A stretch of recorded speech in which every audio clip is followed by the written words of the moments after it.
আল্লাহ পাক রব্বুল আলামিনের অশেষ দয়া ও মেহেরবান।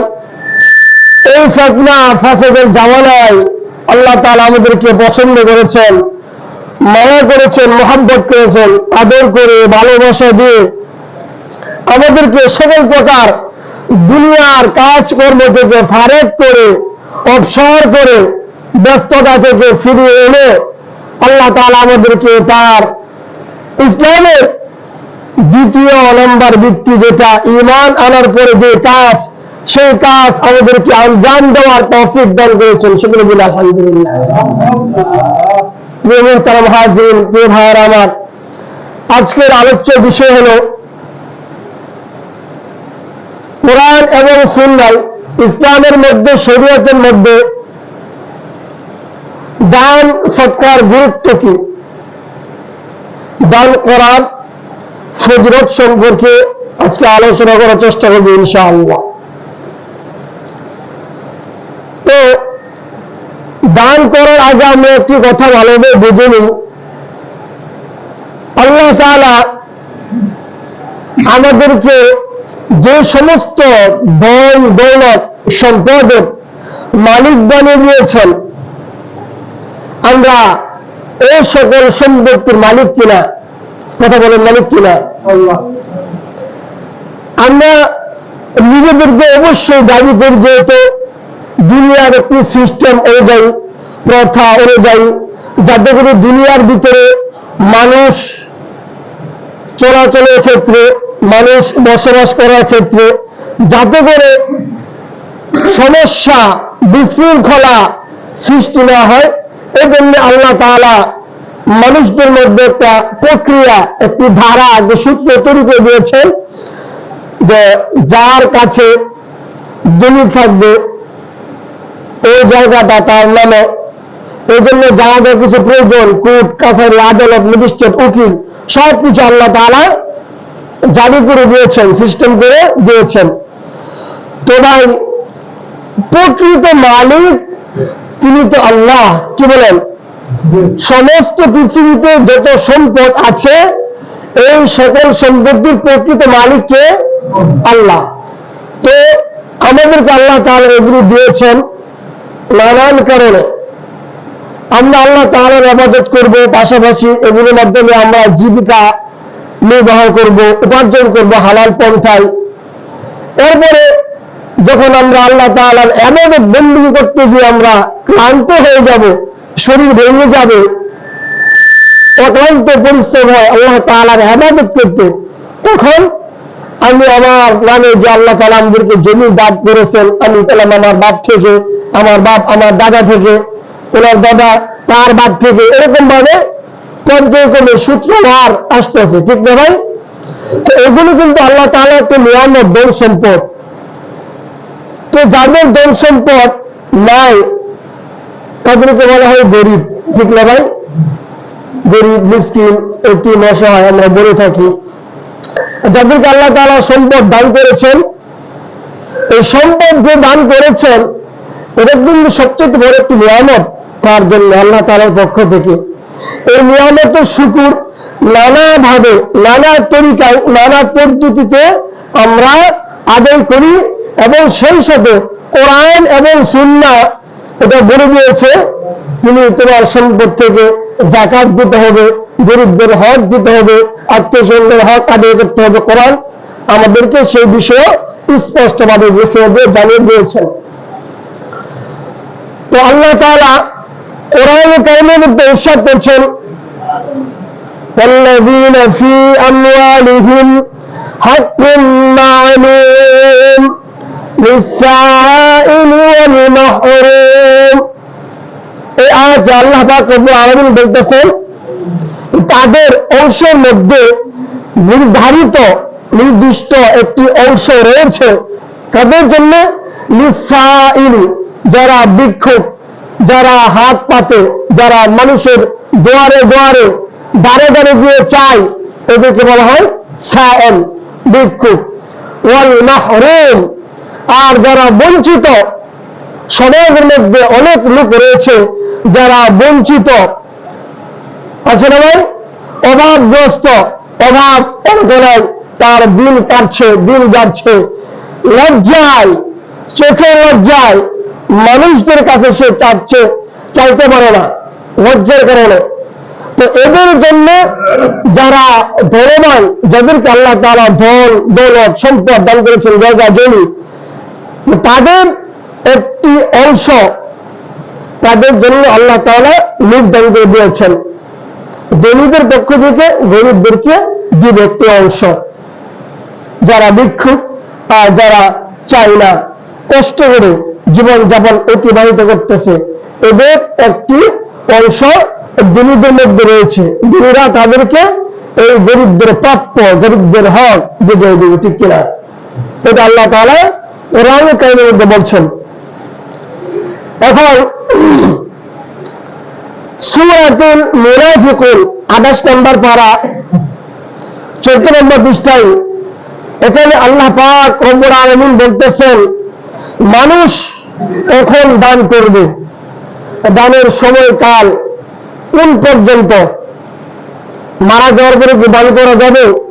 কিয়ামতের ময়দানে কি দান সদকা করা যাবে? এই জন্য আল্লাহ তাআলা মানুষদেরকে জানিয়ে দিচ্ছেন, যাতে মানুষ এই সকল কথা শুনে বুঝে তারা যাতে পরবর্তী সময়ে আফসোস না করে, আক্ষেপ না করে, যাতে কথা বলতে না পারে। আল্লাহ তাআলা আমাদেরকে বলে নাই যে কবরের মধ্যে, হাসরের ময়দানে যখন আমরা কঠিন বিপদের মধ্যে পতিত হব, তখন আমরা আমার যে সম্পদ ছিল সেখান থেকে দান খরচ করতে পারবো না। এজন্য আল্লাহ তাআলা আগে বলে দিয়েছেন, ইয়া আইয়ুহাল্লাযীনা আমানু আনফিকু মিম্মা রাযাকনাকুম মিন ক্বাবলি আন ইয়াতিয়া আহাদাকুমুল মাউত ফায়াকুলা রাব্বি লাউলা আখখারতানি ইলা আজালিন করিব ফাআসাদ্দাকা ওয়া আকুন মিনাস সালিহিন। প্রিয় ভাইরা আমার, একটু ভালোভাবে বুঝবেন। এখানে আল্লাহ পাক ইয়া আইয়ুহাল্লাযীনা আমানু, হে ঈমানদারগণ, হে মুমিন মুসলমান, আনফিকু, তোমরা ব্যয় করো, দান করো, সদকা করো। কোথেকে? মিম্মা রাযাকনাকুম।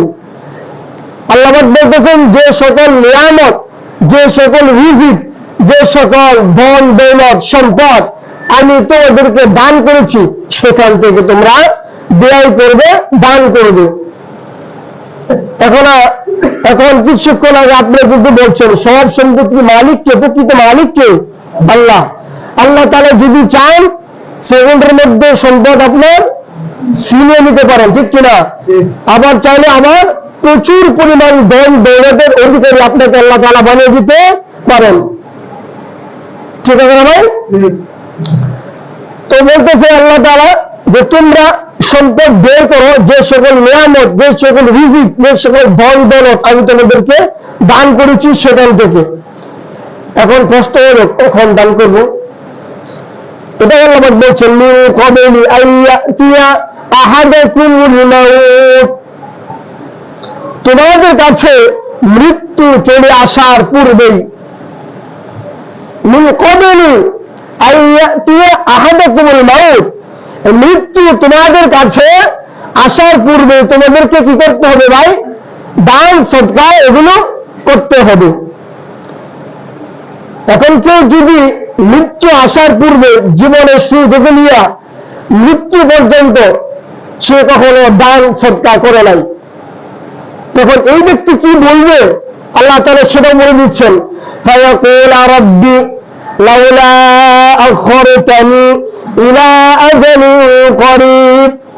এই ব্যক্তি বলবে, সে বলবে, রব্বি, আমার রব, লাউলা আখখারতানি ইলা আজালিন করিব, আপনি আমাকে একটি নির্দিষ্ট সময়ের জন্য সময় দেন, নির্দিষ্ট সময় পর্যন্ত আমাকে কি করেন?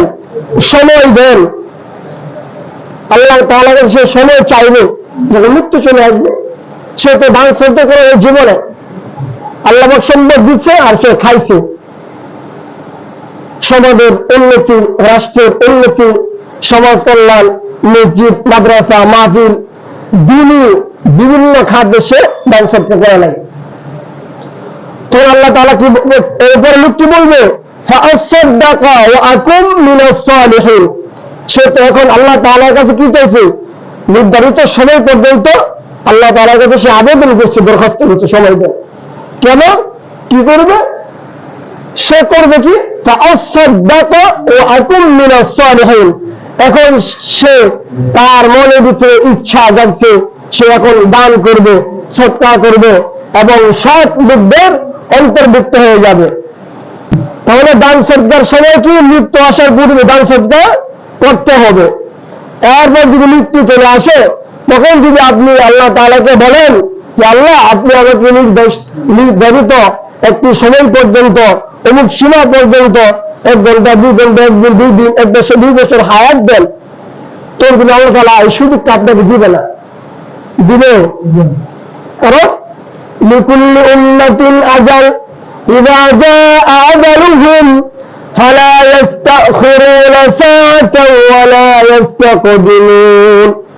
এখানে আল্লাহ পাক বলছেন লিকুল্লি উম্মাতিন আজাল, প্রত্যেক জাতির জন্য, প্রত্যেক উম্মতের জন্য, প্রত্যেক প্রাণীর জন্য নির্ধারিত নির্দিষ্ট একটি সময় রয়েছে। ইযা জাআ আজালুহুম, যখন তাদের সেই সময় এসে যাবে, ফালা ইস্তাখিরুনা সাআ, 1 সেকেন্ড পর্যন্ত বিলম্ব করবে না, ওয়ালা হুম ইস্তাকদিমুন, এবং তারপরে আরো 5 মিনিট পরে কি করবে, জান কবজ করবে, সেটাও করবে না। আগে আনবে না, পরেও নেবে না।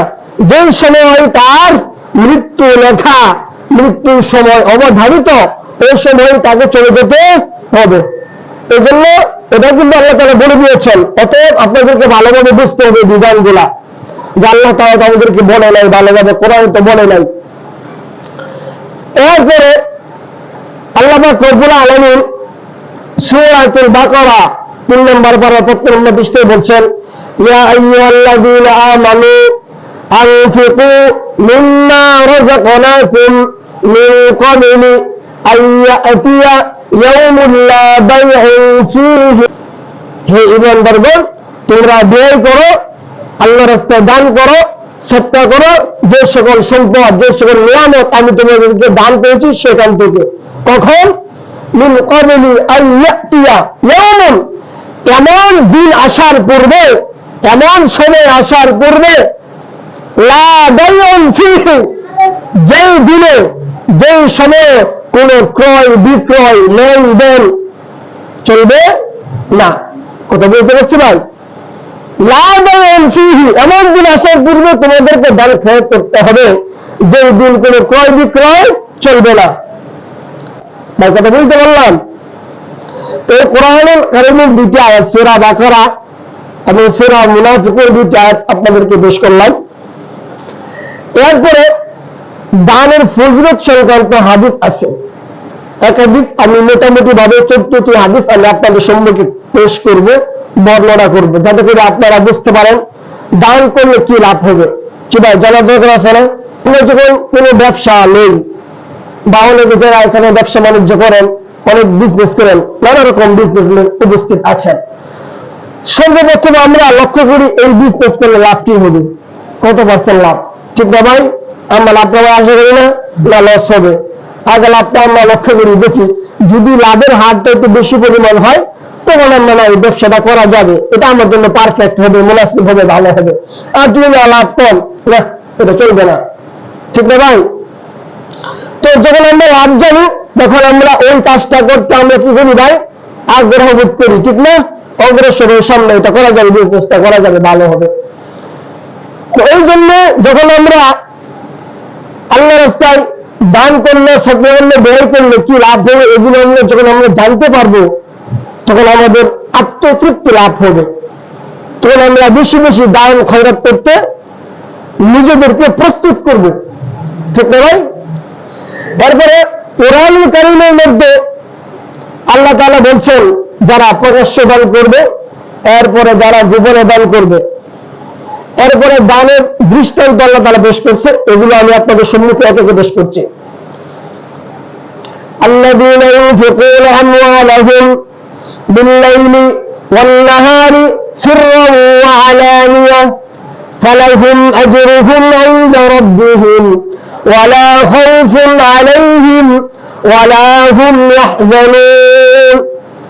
সূরা বাকার আয়াত আল্লাহ পাক রব্বুল আলামিন বলছেন, আল্লাযীনা ইউনফিকুনা আমওয়ালাহুম, যারা তাদের সম্পদ ব্যয় করবে, বিল-লাইলি, রাতের অন্ধকারে, ওয়ান-নাহারি, দিনের আলোতে, সিররান ওয়া আলানিয়া, সিররান গোপনে গোপনে গোপনে, ওয়া আলানিয়া প্রকাশ্যে প্রকাশ্যে। তাহলে রাতের অন্ধকারে, রাতের গভীরে, দিনের আলোতে, গোপনে প্রকাশ্যে সবভাবে দান করা যাবে। তাহলে যারা দান করবে তাদের জন্য পুরস্কার রয়েছে, ফালাহুম আজরুহুম ইনদা রাব্বিহিম, তাদের জন্য তাদের রবের কাছে রয়েছে আজর, প্রতিদান, বিনিময়, পুরস্কার। আর কি, ওয়ালা খাউফুন আলাইহিম ওয়ালা হুম ইয়াহজানুন, ওয়ালা খাউফুন আলাইহিম ওয়ালা হুম ইয়াহজানুন, তাদের অন্তরে, তাদের জীবনে, ইহকালে পরকালে ভয়, ভীতি, চিন্তা, পেরেশানি এগুলো আর থাকবে না। আল্লাহ পাক রব্বুল আলামিন সূরা বাকারার আরেকটি আয়াতে বলতেছে, এই আয়াতটি এজন্য আল্লাহ তাআলা বলছেন, মুমিন বান্দার সকল সম্পদ আমি দান করেছি। মুমিন বান্দা যখন দান করতে চায়, মসজিদে দিতে চায়, মাদ্রাসার কাজে দিতে চায়, এতিমদেরকে দিতে চায়, হ্যাঁ, তখন শয়তান কি করে জানেন? শয়তান তাদেরকে ভয় দেখায়, এই তুমি তো সম্পদ দান করবা, এই সকল সম্পত্তি দান করলে তুমি গরিব হয়ে যাইবা, দরিদ্র হয়ে যাইবা, ঠিক না ভাই? যখনই আদম সন্তান মুসলমান দান করতে চাইবে, তখনই শয়তান তার কাছে চলে আসবে, দান খরচ করবা না, তোমার টাকা নষ্ট হয়ে যাবে, টাকাগুলো আর আসবে না, হাতছাড়া হয়ে যাবে, ঠিক না ভাই? এই যে আপনাকে দারিদ্রতার ভয় দেখাবে, ভীতি প্রদর্শন করবে শয়তান, এই সম্পর্কে আল্লাহ পাক রব্বুল আলামিন প্রত্যেক মুসলমান ঈমানদারদেরকে সতর্ক করে দিয়েছেন। আল্লাহ পাক রব্বুল আলামিন বলছেন, আশ-শাইতানু ইয়াইদুকুমুল ফাকরা ওয়া ইয়া'মুরুকুম বিল ফাহশা। আল্লাহ তাআলা বলছেন, আশ-শাইতান ইয়াইদুকুমুল ফাকরা, এই শয়তান তোমাদেরকে দারিদ্রতার ভয় দেখাবে, ভীতি প্রদর্শন করবে। যখন তোমরা দান করতে চাইবা, তখনই সে তোমার কাছে চলে আসবে, হ্যাঁ দান করিস না, সাবধান, টাকাগুলো নষ্ট হয়ে যাবে, পানির মধ্যে ফেলে দিবি, জলের মধ্যে ফেলে দিবি, গরিব হয়ে যাবি, মিসকিন হয়ে যাবি, তোর অবস্থা ওই ব্যক্তির মধ্যে, ব্যক্তি মানুষের কাছে চাইতে হবে, তোর নানা রকম মন্ত্রণা ওয়াসওয়াসা দিবে, যাতে করে আপনি একটি ভালো কাজের মধ্যে শরীক হতে না পারেন। এটা আল্লাহ তাআলা কিন্তু আপনাদেরকে জানিয়ে দিয়েছেন। অতএব সকল প্রকার শয়তানের বাধা উপেক্ষা করে ইসলামের কাজের জন্য, দ্বীনের কাজের জন্য আপনাদেরকে অগ্রসর হতে হবে। দানের হাতটি কি করতে হবে? সম্প্রসারিত করতে হবে, ঠিক কিনা? আরো জন্য বলে ঠিক কিনা? ঘুমিয়ে সবাই আমার কথা কি ভাই বুঝতে পারতেছেন? আলহামদুলিল্লাহ, বুঝতে পারলে তো ভালো। তো এরপরে আমরা সূরা বাকারার আরেকটি আয়াত পাঠ করব। এই আয়াত আল্লাহ তাআলা এত সুন্দর করে বুঝাইছেন, আল্লাহু আকবার বলেন, আল্লাহু আকবার, যে মুমিন বান্দার 1 টাকা, কত? 1 টাকা, 1 টাকা, একটা পয়সা যদি আপনি দান করেন, সেই দানটা আমার আল্লাহ তাআলা গ্রহণ করবেন। গ্রহণ করার পর আপনার জন্য কি করবেন দেখুন, আল্লাহ বলছেন, মাসালুল্লাযীনা ইউনফিকুনা আমওয়ালাহুম ফী সাবিলিল্লাহ কামাসালি হাববাতিন আনবাতাত সাবআ সানাবিলা ফী কুল্লি সুনবুলাতিন মিআতু হাব্বা ওয়াল্লাহু ইউদাইফু লিমান ইয়াশা ওয়াল্লাহু ওয়াসিউন আলীম। এখানে আল্লাহ পাক রব্বুল আলামিন বলতেছেন, মাসালুল্লাযীনা ইউনফিকুনা আমওয়ালাহুম ফী সাবিলিল্লাহ,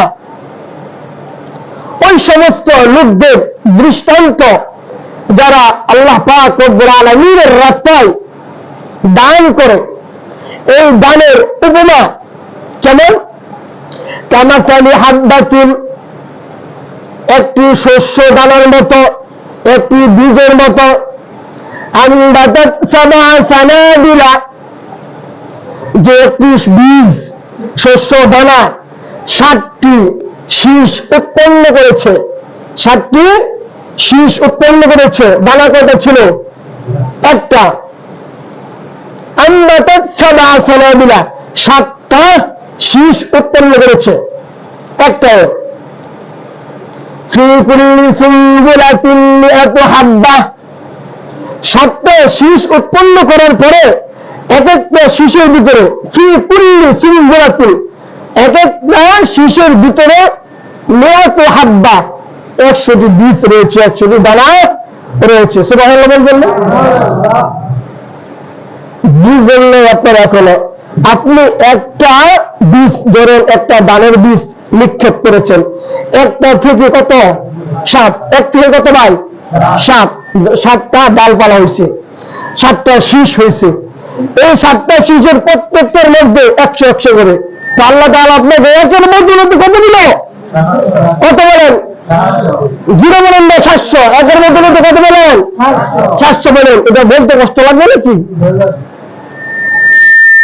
তো দেখেন আল্লাহ তাআলা কোরআন কারীমের ভিতরে বারবার বিভিন্ন জায়গায় মুমিন বান্দার ঈমান, আমল, দুনিয়া, ইহকাল, পরকালের উন্নতির জন্য, তারাক্কির জন্য, সফলতার জন্য, কামিয়াবির জন্য আল্লাহ তাআলা মুমিনদেরকে বারবার কোরআন কারীমের বিভিন্ন আয়াতের মাধ্যমে উৎসাহ প্রদান করে দিয়েছেন এবং বিভিন্ন বিধিবিধান আরোপ করেছেন।